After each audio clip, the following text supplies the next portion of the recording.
এই গরমে শরীর ঠিক রাখতে আমার মতে পান্তা ভাত সবথেকে ভালো খাবার। তো দেখো আজ আমি কিভাবে পান্তা ভাত খাচ্ছি।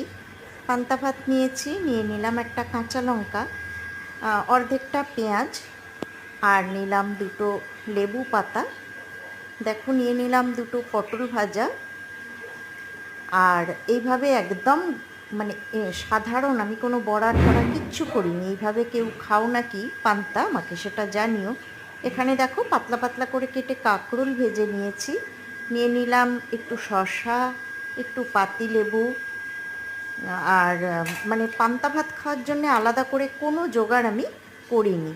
আর এখানে আছে পেঁপে দিয়ে মুসুর ডাল, আর নিয়েছি একটু টক দই। ঘরে যা রান্না হয়েছে সেটা দিয়েই কিন্তু আমি পান্তাটা মোটামুটি খেয়ে থাকি।